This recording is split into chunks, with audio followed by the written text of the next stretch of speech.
Salut la compagnie, c'est Jules Melon, et aujourd'hui, dans un procédé critique, je suis de bonne humeur parce que d'une, j'ai fini les surveillances du bac, bon, je vais chercher les copies demain pour correction, donc bof, mais surtout de deux, parce que je sors du cinéma où je me suis vu le nouveau long métrage de Quentin Dupieux, sorti à peine un an après, donc au poste, c'est dire à quel point le gaillard est productif. Ce film, c'est Le Dain, avec au casting Jean Dujardin, et Adèle Haenel, non, Adèle Haenel, hein. Bon, on n'est pas là pour faire des blagues à la con, même si ce film est une comédie, mais une comédie à la Dupieux, c'est-à-dire un petit peu corrosive et surtout plutôt étrange. Et en sortant de ce film et en faisant la route vers chez moi, j'étais en train de me demander comment j'allais faire pour pas trop vous spoiler le film. Alors, je vais prévenir d'emblée au début de cette vidéo, je vais d'abord faire une partie non spoiler et tout, mais je pense que malheureusement très vite je serai obligé d'aller dans les spoils pour des raisons que vous allez très vite comprendre, donc je vous mets dans le descriptif en bas le timecode à partir du moment auquel, pardon, oui c'est ça, les spoilers démarreront, donc comme ça vous pouvez regarder jusque là si vous n'avez pas vu le film, et après, bah, vaut mieux que vous partiez. Bref, synopsis de ce film qui ne raconte pas forcément l'essentiel, et c'est ça qui est intéressant. Donc c'est l'histoire de Georges, 44 ans, qui du jour au lendemain quitte sa banlieue, ou se fait quitter d'ailleurs, et bref, plaque sa vie pour aller acheter, voilà, sur un coup de tête, ou pas, on sait pas trop, le blouson de ses rêves, un blouson 100% daim. Voilà, il arrive au milieu de nulle part comme ça, il achète ça, et à partir de ce moment, il développe une relation particulière avec ce blouson, très possessive, voilà, et ça va le pousser, ça c'est le synopsis qu'il lit, hein, vers une sorte de délire criminel. Ok, bon. Alors le synopsis ne dit pas déjà quel personnage va jouer Adèle Haenel, mais voilà, ça je vais en parler pas dans les spoilers parce que c'est quand même évident et c'est au début du film, mais c'est surtout qu'il y a un élément assez particulier donc de ce long métrage qui n'est pas signalé dans ce synopsis, mais qu'on devine dans le trailer. Alors, je vais pas du coup balancer ça comme ça hors spoil, je ferai ça après, mais je vais d'abord vous dire ce que j'ai pensé grosso modo de ce film et de certains clins d'œil qu'on peut y voir sans trop non plus que ça se transforme en spoiler. Alors, je pense sincèrement que ce film va faire partie de mes préférés de Quentin Dupieux. Et sachant que j'adore Quentin Dupieux, eh ben, il y a des chances que ce film figure parmi, enfin, qu'il ait une place de choix parmi les films marquants de l'année 2019. Alors, j'adore Le Dain. Voilà. Alors, le souci, je dis beaucoup alors, mais c'est parce que alors, il y a un petit problème quand même, et je vais en parler là, c'est qu'il m'a légèrement frustré. Et je suis obligé de dire pourquoi en spoiler aussi en fait. Mais bon, frustré par sa longueur, il fait qu'1h17, mais ça encore, pourquoi pas. Mais par sa conclusion et par le fait que par moment, je trouve qu'ici Dupieux, paradoxalement, ne pousse pas certains de ses délires au maximum. Et ça, c'est le problème, entre guillemets, d'une attente qu'on peut avoir envers un tel réalisateur comme Dupieux. Il nous a tellement habitués à des trucs de fou, tels que Réalité, qui reste quand même mon Dupieux préféré, les Wrong, les Rubber et tout, qu'on est, on attend que ça aille loin, quoi. Mais là, il y a des moments où on sent que, mais finalement, ça va loin autrement. Parce que finalement, le Dain est une sorte de prolongement Au Poste. C'est-à-dire qu'on a l'univers Dupieux, on a les thématiques Dupieux, c'est évident, mais on reste dans un réalisme plus, on va dire, logique, même si, une sorte de réalisme absurde, quand même, et à certains moments, bah, on aurait envie que ça... Voilà, bon, même si la fin d'Au Poste quand même, mais bon, voilà, je peux pas en dire plus pour l'instant, je développerai ça après en spoiler.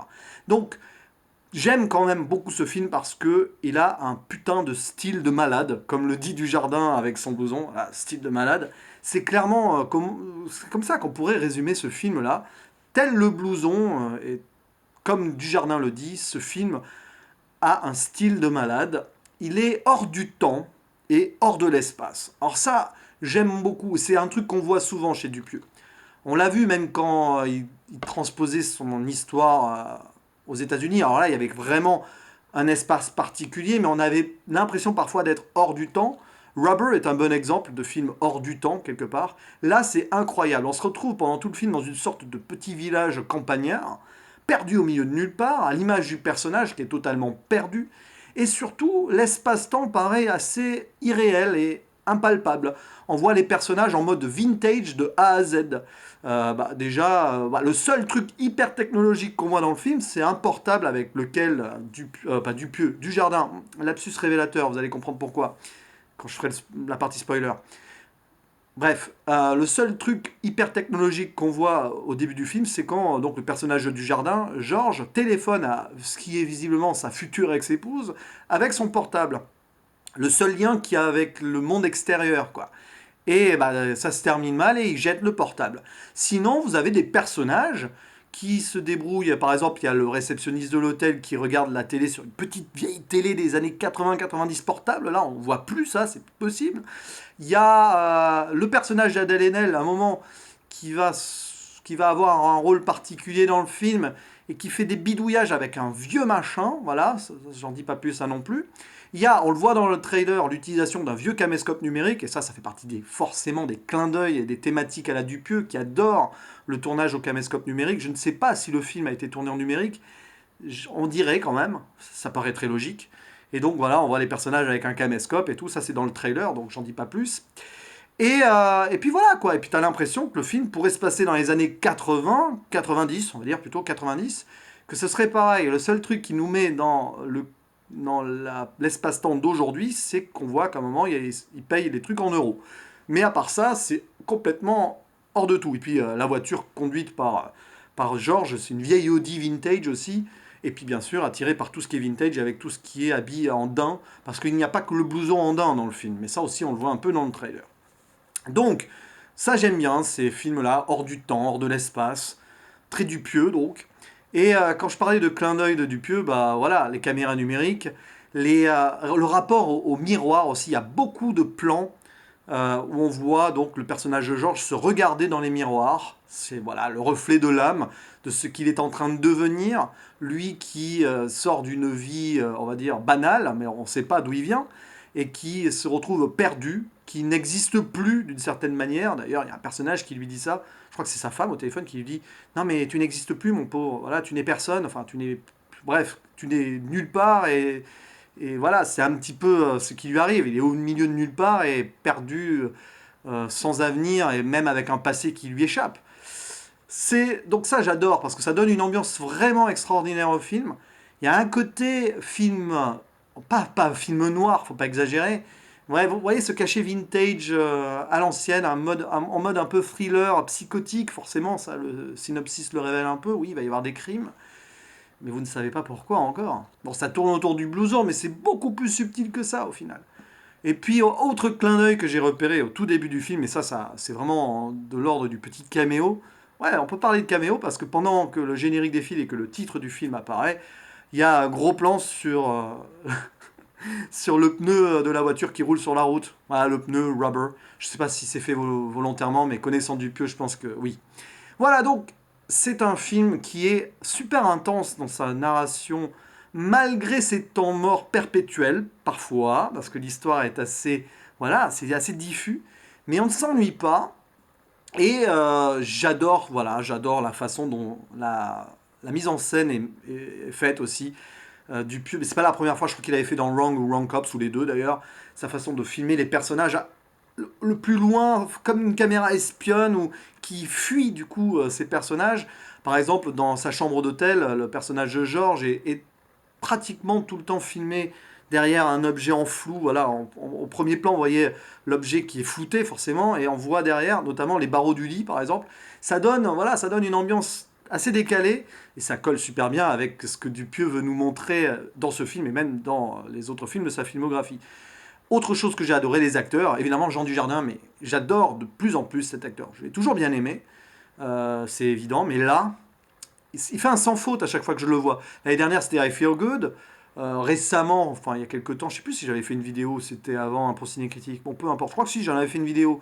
J'avais adoré le revoir dans 99 francs. Bon, évidemment, Les Brises de Nice ou OSS, The Artist, même le Loup de Wall Street. J'adore sa façon de jouer et les personnages qu'il incarne. Il sait à peu près tout faire, mais il a surtout ce côté humour corrosif, décalé et presque pince sans rire parfois.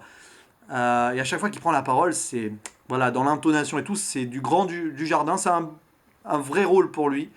C'est pas forcément le rôle le plus flamboyant, il va avoir le plus de lignes de dialogue et tout, mais c'est génial, quoi. Et il fait super bien ce personnage qui tombe dans une sorte de spirale infernale, poussé par certaines folies ou pas, on sait pas trop, par une certaine obsession. Mais là aussi, je vais être obligé d'en parler en mode spoiler. Donc voilà, et puis aussi, coup de chapeau à Adèle Haenel, très bonne dans ce rôle-là. Donc elle joue le rôle d'une serveuse qui va aider le personnage de Georges, donc de Jean Dujardin, pour des choses que je ne peux pas révéler, parce que finalement, ni le trailer ni le synopsis sont assez évidents là-dessus. Et pourtant, ça fait partie des grandes thématiques de Quentin Dupieux. Et les fans de Dupieux savent limite de quoi je veux parler, et s'y attendent même avant d'aller voir le film, s'attendent à ce qui est ça en thématique principale. Donc là, je vais passer au spoiler. Voilà, spoiler, arrêtez là si vous n'avez pas vu le film. Courez le voir et revenez ici donc en cliquant sur le timecode de la description, parce que vous serez arrêté là. Donc spoiler ultime sur l'une des thématiques principales du film et qui a bien été finalement masqué dans le synopsis et même dans le trailer. Autour de cette caméra numérique, forcément, on les voit filmer. Bon, on pourrait parler de délire et tout. Mais en fait, si on regarde le trailer, on peut très vite, voilà, on comprend ce qui se passe. En fait, c'est un film méta. Encore une fois, la mise en abîme, le côté méta que Dupieux affectionne tant. Oui, dans le personnage, Georges et son blouson vont s'inventer une vie de cinéaste. Voilà, puisqu'il n'est plus personne, une fois que sa femme lui dit que c'est fini et tout. Il va dans ce bar, il voit la serveuse et une prostituée, et il s'invente une vie de cinéaste. Parce qu'il n'est plus rien, donc elle lui dit, vous faites quoi dans la vie? Enfin, tu fais quoi? Elle le tutoie. Et après, elle lui dit il. C'est assez étrange, j'adore ce petit détail, c'est du détail, mais j'adore ça. Et donc il dit, oh, je suis cinéaste, parce qu'en fait, avec le blouson andin, qu'il a obtenu pour 7 000 euros, je sais pas quoi, bah, l'ancien propriétaire lui a offert une vieille caméra numérique. Et il se décide du coup de filmer des choses avec. Et de devenir cinéaste. Sans trop de but, voilà, sans scénario, il filme, il filme. Et puis donc la serveuse va devenir sa monteuse, puis au final même sa productrice. Donc, parce qu'elle va se prendre au jeu aussi un personnage qui représente quelque part un petit peu la société qui en veut toujours plus, ou les gens qui en veulent toujours plus, gna gna gna, et y compris jusqu'à aller plus loin dans l'effusion de sang, parce que c'est elle qui inconsciemment et indirectement pousse Georges à commettre ses crimes pour mettre plus d'action et pour qu'il y ait plus de sang dans le film, le faux film, enfin le film qui n'était pas censé faire, mais qui fait finalement. Et on voit cette fille-là, qui est fan de Pulp Fiction, par exemple, elle cite ce film, elle a remonté Pulp Fiction dans le bon ordre, ça me fait beaucoup rire, et du coup il est nul hein, dans le bon ordre, bref. Et, euh, et elle veut aller plus loin, elle se prend en jeu, et on se demande d'ailleurs jusqu'à la fin du film si elle a pris conscience de la folie meurtrière du mec. Normalement oui, mais comme on est dans une réalité plus ou moins absurde, dans un réalisme absurde, comme je disais en préambule, eh ben, elle se laisse prendre au jeu et finalement personne ne trouve ça anormal. D'ailleurs, les meurtres qui sont commis sont totalement impunis et on sent très bien qu'il n'y a même pas de police qui ferait d'enquête et tout, on est nulle part quoi. Et voilà. Et là, il y a tout un délire parce que c'est un film méta qui, à mon avis, critique pas mal le monde du cinéma tel que Dupieux le renie. Alors je ne sais pas, je vais peut-être trop loin dans mon analyse, mais bon, Dupieux, c'est un cinéaste qui est à part. Il va pas faire une grosse prod, machin et tout, et tout. Et là, on voit tout le métatexte autour donc, de ce gars qui se prétend cinéaste, qui parle de ses producteurs qui sont en Sibérie, des producteurs qui n'existent pas, qui fait mourir un moment dans une fausse tempête. Et la monteuse, sort de nulle part comme ça, sans casting, machin, qui est prise direct, enfin sans casting, sans rendez-vous préalable, elle est prise direct, et puis il laisse le réalisateur laisse la monteuse prendre le dessus parce qu'elle a l'argent, voilà, à un moment elle achète en gros le film et elle prend la direction de la production et donc la direction artistique. Et quelque part peut-être qu'il y a une critique derrière de ce cinéma-là qui achète ces jeunes auteurs hein, qui ont plein d'idées et qui les briment et qui font un truc à leur image en poussant donc toujours plus loin, aller plus loin dans le sang, aller plus loin dans le spectaculaire, machin. Peut-être est-ce le message de ce film-là.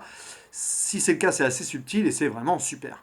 Donc, tout le côté méta, caméra numérique, Dujardin dans le film, c'est Dupieux. Et maintenant, je comprends pourquoi Jean Dujardin s'est laissé pousser la barbe et tout pour le rôle. Bah, il ressemble. À un moment, vers la fin, il y a des scènes où t'as l'impression que c'est Quentin Dupieux, quoi. Il joue le rôle de Dupieux. Enfin, quelque part, Quentin Dupieux dans le film, c'est un mix entre Jean Dujardin, réalisateur, et la monteuse, parce qu'il monte le film. Il réalise et monte le film. Mais en même temps, la monteuse-serveuse, c'est aussi une Parc Dupieux critique. Quand à la fin, elle prend l'argent et tout. Et puis vous avez à côté de cela, donc, toute l'intrigue autour du blouson, et du fait que peu à peu, Jean Dujardin, son personnage, se transforme en daim, quoi. D'abord il a le blouson, après les chaussures, le pantalon, les gants, et au final il est 100% daim lui-même. Et c'est pour ça que, cette finale, il se fait tuer par un chasseur. Voilà. C'est drôle, non? Chasseur qui est lui-même le père d'un gamin qu'il a agressé plus tôt dans le film. Ah, tiens, chasseur, comme dans Réalité. Il y a plein de petits trucs comme ça, il y a plein de... Comme dans Réalité, il y a un film qui se fait aussi dans le film. Ah, il y a toutes les thématiques de Dupieux là-dedans, c'est vraiment génial, quoi. Bref, ça a tout pour être un film quasi parfait, mais frustré parce que finalement, il aurait fonctionné avec 10-15 minutes de plus, et surtout, mais ça, tant pis, c'est subjectif comme d'habitude, j'aurais adoré que le délire autour du blouson aille plus loin. À un moment, Jean Dujardin, donc Georges, parle avec son blouson et devient schizo, quoi. Il fait vivre son blouson, il lui parle comme ça, enfin c'est sa voix et tout. Et à un moment, il dort, vers la fin du film, et il dort, et le blouson parle. Donc, le blouson prend vraiment vie après la personnification donc, de Georges. Et malheureusement, ça s'arrête là. J'aurais tellement adoré que ça aille plus loin, en fait. Vous voyez la petite frustration? Genre que, bah, à un moment, voilà, il se réveille et il y a le blouson qui parle pour de vrai. Mais non, finalement, ça va vers une autre fin avec le chasseur et tout, et puis donc la monteuse-serveuse qui décide de prendre possession totalement, non seulement du film, mais du personnage de Georges en enfilant le blouson, et ça se termine comme ça. Voilà, et puis il y a d'autres side stories, comme quoi, bah, en fait, pourquoi il tue les gens? Parce qu'en fait, il veut être le seul personnage au monde, la seule personne au monde qui porte un blouson. Donc son blouson lui dit, débarrasse-toi des blousons et débarrasse-toi des gens s'ils veulent pas donner leur blouson. Voilà, mais ça, limite, c'est pour le côté comique du film. Quoi qu'il doit y avoir une belle analyse à faire derrière, mais j'avoue que je n'ai pas eu le temps d'y avoir songé. Parce que c'est un peu ciné critique après, mais je suis sûr qu'il y a quelque chose à fouiller là-dedans. Bref, c'est assez complet quand même comme œuvre. Il aurait pu mélanger son réalisme absurde, très contenu, avec un éclatant pétage de plomb final, encore plus autour du blouson, selon moi.